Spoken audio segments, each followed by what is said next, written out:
তুমি এখানে? আমাকে বললে না কেন যে তুমি আর কোনোদিন আসবে না আমাদের বাড়িতে? বলো বলো।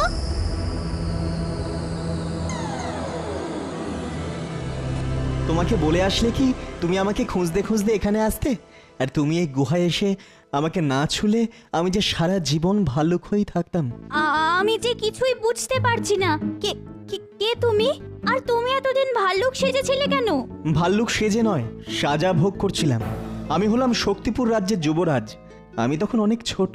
শক্তিপুর রাজ্যের সঙ্গে শত্রু রাজ্যের ভীষণ যুদ্ধ হয়। সে যুদ্ধে আমার কাছের সবাই মারা যায়। কে যে আমাকে এখানে নিয়ে এসেছিল সেটা আমার আর মনে নেই। তবে এই গুপ্তধন আর আমি ছাড়া কেউ থাকতো না এই গুহায়। কিন্তু একদিন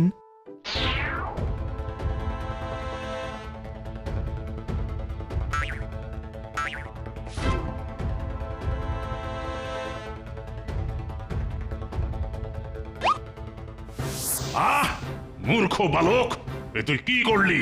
আমি তোকে প্রাণে বাঁচালাম আর তুই কিনা আমাকে হত্যা করলি। তুই পাপী, তুই মানুষ না, তুই পশু। বাকি জীবনটা তুই পশু হয়ে বাঁচবি। শেষ নিঃশ্বাস ছাড়ার আগে সেই ছায়ামূর্তি বলেছিল, যেদিন একজন প্রকৃত মানুষ এই গুহায় ঢুকে আমাকে ছুঁয়ে দেবে, সেই দিনই আবার আমি মানুষ হতে পারবো। তোমার মনে অনেক দয়া। তোমায় দেখতে যেমন সুন্দর, মনটা তার থেকেও বেশি সুন্দর।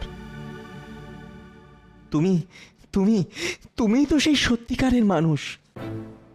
তারপর কি হলো সেটা নিশ্চয়ই তোমরা জানো। যুবরাজের সঙ্গে বিয়ে হলো রূপাইয়ের। যুবরাজ সৈন্যদল গঠন করে আক্রমণ করলো শক্তিপুর রাজ্যে এবং শত্রুর হাত থেকে ফিরিয়ে আনলো নিজের রাজ্য।